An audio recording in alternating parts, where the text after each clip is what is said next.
আলাইকুম। প্রাইমারির আরেকটি মডেল টেস্টে আপনাদের স্বাগতম। ভিডিওটি বারবার দেখতে থাকুন। ইনশাআল্লাহ অত্যন্ত গুরুত্বপূর্ণ মডেল টেস্ট। এখান থেকে অনেকগুলো কমন পাবেন। ব্যাকরণ শব্দের সঠিক অর্থ কোনটি? ব্যাকরণ শব্দের সঠিক অর্থ হলো বিশেষভাবে বিশ্লেষণ। সংস্কৃত ব্যাকরণ ক্রি যোগ অন শব্দটির ব্যুৎপত্তিগত অর্থ বিশেষভাবে বিশ্লেষণ। ভাষায় অভ্যন্তরীণ নিয়ম শৃঙ্খলা আবিষ্কারের নামই হলো ব্যাকরণ। নিচের কোনটি পর্তুগিজ শব্দ? নিচের পর্তুগিজ শব্দ হলো আলপিন। আরো কিছু পর্তুগিজ শব্দ রয়েছে যেগুলো হলো আনারস, আলমারি, গির্জা, গুদাম, দাবি, পাউরুটি, বালতি, চামচ, ছুরি। এগুলো হলো চামচ এবং ছুরি, এটা হলো তদ্ভব শব্দ, এবং চাকু হলো তুর্কি শব্দ। সুতরাং এখানে সঠিক উত্তর আলপিন, যেটি পর্তুগিজ শব্দ। শব্দের মূলকে কি বলে? শব্দের মূল হলো প্রকৃতি। শব্দের মূলকে প্রকৃতি বলে। প্রকৃতি মূলত দুই প্রকার, যথা নাম প্রকৃতি, একটা হলো ক্রিয়া প্রকৃতি। ক্রিয়া প্রকৃতি পদের মূল অংশকে বলা হয় ধাতু। যেসব শব্দ বিশ্লেষণ করা যায় না বা ভেঙে আলাদা করা যায় না সেগুলোকে বলা হয় মৌলিক শব্দ। যেমন গোলাপ, নাক, লাল, তিন, বা আমরা এটাও এভাবে মনে রাখতে পারি, লাল গোলাপের নাকে ৩ হাত কলম। এটা মনে রাখলে আমরা মৌলিক শব্দগুলি মনে রাখতে পারবো। বাংলা বর্ণমালায় ব্যঞ্জনবর্ণের সংখ্যা কতটি? বাংলা বর্ণমালায় ব্যঞ্জনবর্ণের সংখ্যা রয়েছে ৩৯টি। সাধু ও চলিত ভাষার মূল পার্থক্য কোন কোন পদে বেশি হয়? আমরা জানি সর্বনাম এবং ক্রিয়াপদে সাধু ও সাধু চলিত ভাষার মূল পার্থক্য পরিলক্ষিত হয়। মনমাঝি কোন সমাসের উদাহরণ? মনোমাঝি হলো রূপক কর্মদ্বারে, কারণ মনোরূপ মাঝি, মনোমাঝি। উপমিত উপমান অভেদ কল্পনামূলক সমাসকে বলা হয় রূপক কর্মধারয়। যেমন মনোরূপ মাঝি, মনমাঝি। আরো কয়েকটি রূপক কর্মধারয় সমাস হলো বিষাদ সিন্ধু, ক্রোধানল, হৃদয় মন্দির, জীবন স্রোত, শোকানল, জ্ঞান বৃক্ষ। আগুন শব্দের সমার্থক শব্দ নিচের কোনটি? আগুন শব্দের সমার্থক শব্দ হবে অনল।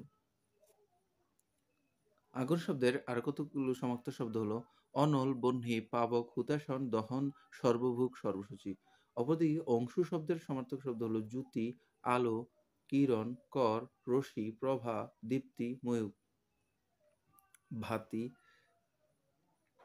কোন বানানটি শুদ্ধ? এখানে শুদ্ধ বানান হবে ইতু পূর্বে, ইতু পূর্বে, অর্থাৎ ইতো পূর্বে, যার অর্থ হলো আগে। দুর্গতি শব্দের সঠিক সন্ধিবিচ্ছেদ কোনটি? দুর্গতি শব্দের সঠিক সন্ধিবিচ্ছেদ হচ্ছে দুঃযোগগতি, দুর্গতি। দুঃযোগগতি, দুর্গতি। আর কিছু ইম্পর্টেন্ট শব্দ আছে এখানে, যেমন দুযোগতি, দুর্গতি, দুযুগ যোগ, দুর্যোগ, অহযোগ অহরহ, অহযোগ অহরহ, মনোযোগরম, মনোরম, শিরোযোগচ্ছেদ, শিরোচ্ছেদ। এই শব্দগুলি প্রায় বিভিন্ন পরীক্ষা আসে। বিলাপ শব্দের বিপরীত শব্দ কোনটি? বিলাপ শব্দের বিপরীত শব্দ হবে হাস্য। বিলাপ মানে কান্না, আর হাস্য মানে হাসি। উৎপত্তি অনুসারে বাংলা ভাষার শব্দসমূহ ভাণ্ডারকে কত ভাগে ভাগ করা যায়? উৎপত্তি অনুসারে বাংলা ভাষার শব্দসমূহকে ৫ ভাগে ভাগ করা যায়। উৎপত্তি অনুসারে বাংলা ভাষার শব্দসমূহকে ৫ ভাগে ভাগ করা যায়। পরাগ, বইটি দিয়ে যাও। বাক্যে পরাগ কোন শব্দ? পরাগ, বইটি দিয়ে যাও। বাক্যে পরাগ হলো সম্বোধন শব্দ, অর্থাৎ পরাগকে সম্বোধন করা হয়েছে। তিনি ধনী কিন্তু কৃপণ কোন জাতীয় বাক্যের উদাহরণ? তিনি ধনী কিন্তু কৃপণ, এটা হলো কম্পাউন্ড সেন্টেন্স, অর্থাৎ যৌগিক বাক্য। পরস্পর নিরপেক্ষ দুই বা ততোধিক সরল বাক্য বা মিশ্র বাক্য মিলিত হয়ে একটি সম্পূর্ণ বাক্য গঠন করলে তাকে যৌগিক বাক্য বলে। যৌগিক বাক্যের অন্তর্গত নিরপেক্ষ বাক্যগুলো হলো এবং, ও, কিন্তু, অথবা, কিংবা, বরং, তথাপি, প্রকৃতি, অব্যয়, যোগে সংযুক্ত বা সমন্বিত থাকে। যেমন তার বয়স হয়েছে কিন্তু বুদ্ধি হয়নি। রাইকুরিয়ে বেল। রাইকুরিয়ে বেল বাগধারাটির অর্থ কোনটি? রাইকুরিয়ে বেল শব্দের অর্থ হলো ক্ষুদ্র থেকে বড়। রাইকুরিয়ে বেল বাগধারাটির অর্থ হলো ক্ষুদ্র থেকে বড়। যে আপনার রং লুকায় তাকে বলা হয় বর্ণচোরা। যে আপনার রং লুকায় তাকে বলা হয় বর্ণচোরা।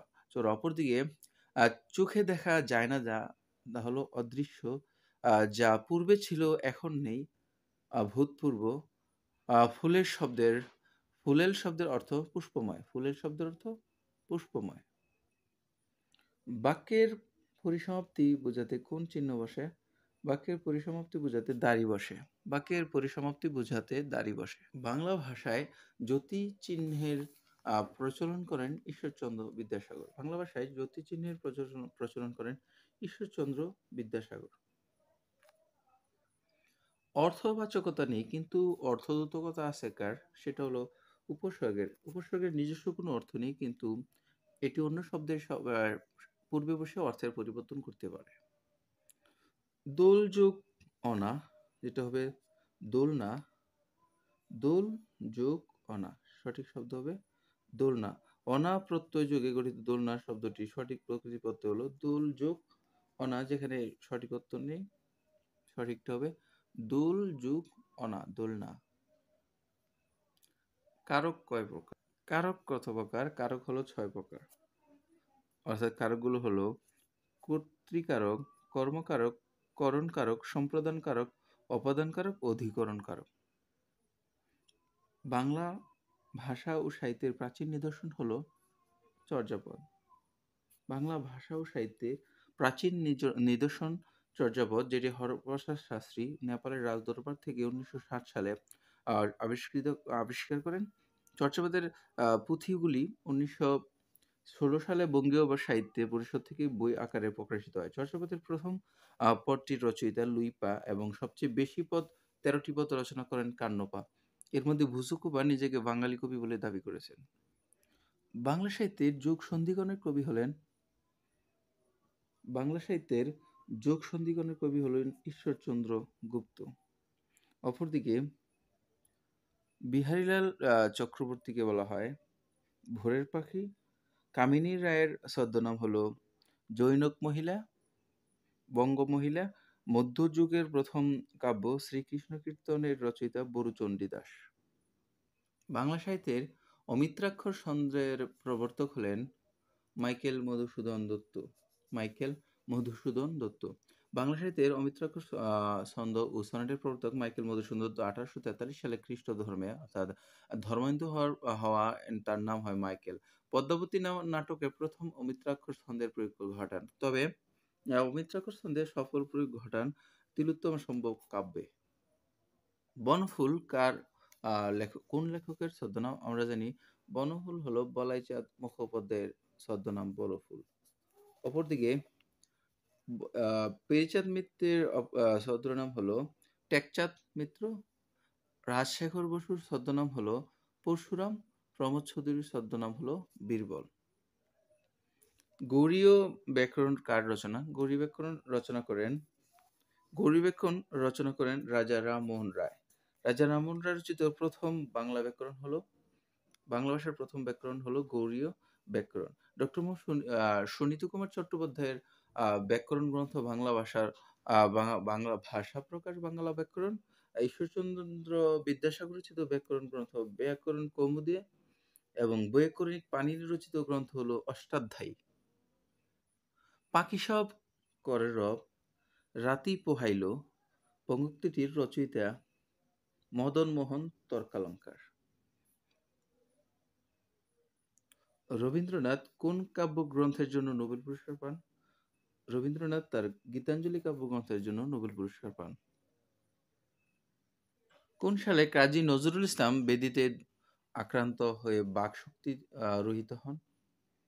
কাজী নজরুল ইসলাম 1942-41 সালে তিনি দুরারোগ্য রোগে আক্রান্ত হয়ে বাকশক্তি হারান। অর্থাৎ 1942 সাল হবে সঠিক। এখানে সঠিক উত্তর নেই, 1942 সাল হবে সঠিক উত্তর। কোন পত্রিকায় কাজী নজরুল ইসলামের বিদ্রোহী কবিতাটি প্রথম প্রকাশিত হয়? কাজী নজরুল ইসলামের বিদ্রোহী পত্রিকায় প্রথম প্রকাশিত হয় বিজলি পত্রিকায়। কাজী নজরুল ইসলামের বিদ্রোহী পত্রিকাটি 1922 সালের সাপ্তাহিক বিজলি পত্রিকায় প্রথম প্রকাশিত হয়। বিদ্রোহী কবিতাটি অগ্নিবীণা কাব্যগ্রন্থের দ্বিতীয় কবিতা।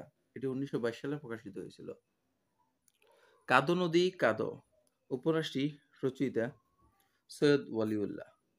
সৈয়দ ওয়ালিউল্লাহ রচিত 3টি উপন্যাস হলো লাল সালু, যেটি 1948 সালে প্রকাশিত, চাঁদের অমাবস্যা 1964 ও কাদো নদী কাদো 1968। তার রচিত নাটক সুরঙ্গ, তরঙ্গ তরঙ্গবঙ্গ, বহিঃপীর, উজানের মৃত্যু তার রচিত বিখ্যাত ছোট গল্প নয়নচারা। হুমায়ুন আহমেদ শ্যামল ছায়া উপন্যাসের পটভূমি হচ্ছে হুমায়ুন আহমেদের শ্যামল ছায়া উপন্যাসের পটভূমি হচ্ছে বাংলাদেশের মুক্তিযুদ্ধ। শেষের কবিতা রবীন্দ্রনাথ ঠাকুরের কোন ধরনের রচনা? শেষের কবিতা হলো রবীন্দ্রনাথ ঠাকুরের উপন্যাস। ময়মনসিংহ গীতিকার সংগ্রাহক হলেন চন্দ্রকুমার দে। ময়মনসিংহ গীতিকার সংগ্রাহক। অপরদিকে ময়মনসিংহ গীতিকার সম্পাদনা করেন ডক্টর দীনেশ চন্দ্র সেন। ময়মনসিংহ গীতিকাটি 23টি ভাষায় অনুদিত হয়েছে। পায়ের আওয়াজ পাওয়া যায় কাব্যনাটকের রচয়িতা সৈয়দ শামসুল হক। কবি শামসুর রহমানের পৈতৃক নিবাস নরসিংদী জেলার পাড়াতলী গ্রামে শামসুর রহমানের পৈতৃক নিবাস। পুতুল নাচের ইতিকথা উপন্যাসের রচয়িতা মানিক বন্দ্যোপাধ্যায়। মুনীর চৌধুরীর কবর নাটকের পরিপ্রেক্ষিত হচ্ছে ভাষা আন্দোলন। সিরাজুম মুনিরা কাব্যগ্রন্থের কবি হলেন ফররুখ আহমেদ। কাজী নজরুল ইসলামের আলেয়া কোন ধরনের রচনা? কাজী নজরুল ইসলামের আলেয়া হলো গীতিনাট্য। কবিতার ছন্দ সাধারণত কত প্রকার? কবিতার ছন্দ সাধারণত 3 প্রকার, অর্থাৎ স্বরবৃত্ত, মাত্রাবৃত্ত এবং অক্ষরবৃত্ত। স্বভাব কবি বলা হয় কাকে? স্বভাব কবি বলা হয়, আমরা জানি বাংলা সাহিত্যের গোবিন্দচন্দ্র দাশকে বলা হয় স্বভাব কবি। সত্যেন্দ্রনাথ দত্তকে বলা হয় ছন্দের জাদুকর। বিহারীলাল চক্রবর্তীকে বলা হয় ভোরের পাখি। তাহলে গোবিন্দলাল চক্রবর্তীকে বলা হয় স্বভাব কবি, গোবিন্দচন্দ্র দাশকে বলা হয় স্বভাব কবি। হুলিয়া কবিতাটির রচয়িতা নির্মলেন্দু গুণ। হুলিয়া কবিতাটি রচনা করেন। মধুমালতী কাব্যগ্রন্থের কবি হলেন সৈয়দ হামজা। মধুমালতী কাব্যের কবি হলেন সৈয়দ হামজা ছাড়াও মধুমালতীর নামে আরো কাব্য রচনা করেছেন মোহাম্মদ কবির, মোহাম্মদ চুহর ও শাকের মোহাম্মদ। মুকুন্দরাম চক্রবর্তী রচিত কাব্যগ্রন্থের নাম চণ্ডীমঙ্গল।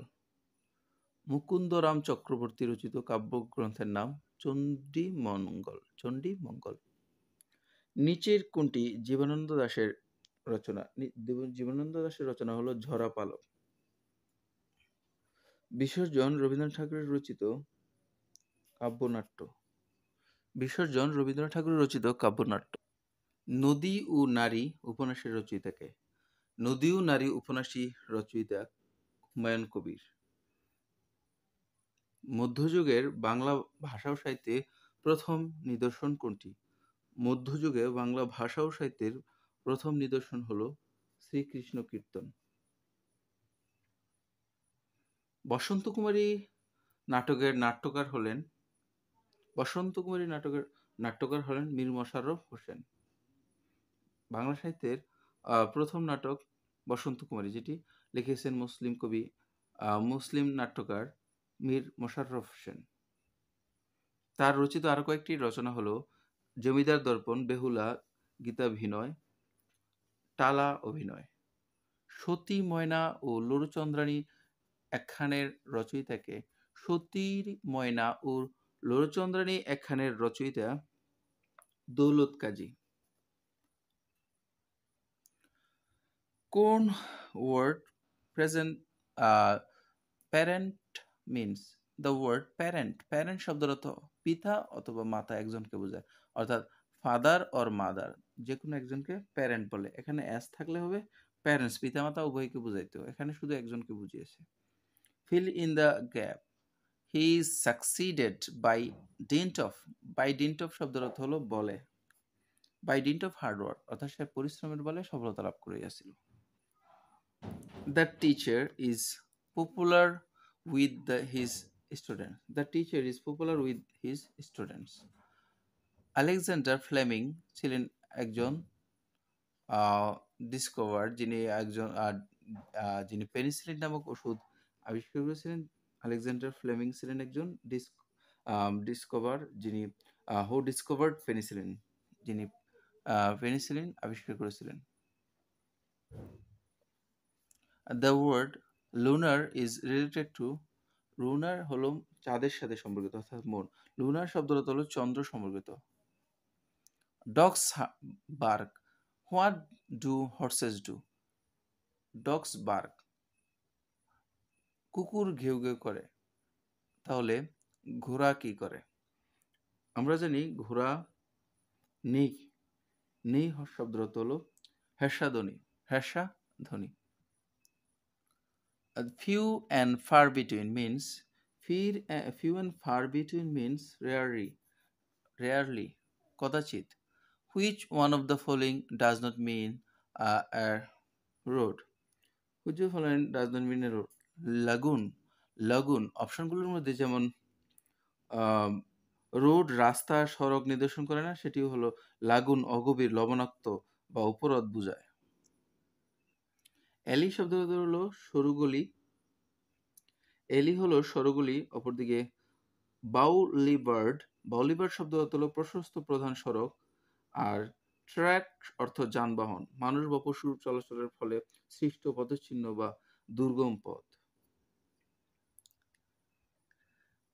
টারশিয়ারি মিনস, টারশিয়ারি শব্দের অর্থ হলো তৃতীয় পর্যায়ভুক্ত, third in order, third in order একে বলা হয় টারশিয়ারি। আর প্রাইমারি হলো প্রাথমিক। টেরিটোরিয়াল অর্থ এলাকা বা ভূ সম্পর্কিত, আর টেরিবল অর্থ ভয়াবহ। ধন্যবাদ এতক্ষণ আমার সাথে সময় দেওয়ার জন্য। আমার ভিডিওটি বারবার দেখতে থাকুন, এখান থেকে অনেকগুলো কমেন্ট পাবেন ইনশাআল্লাহ। পরবর্তী ভিডিওর জন্য অপেক্ষা করুন এবং আমার চ্যানেলটি সাবস্ক্রাইব করে বেল আইকনটি বাজিয়ে আমার পাশে থাকুন।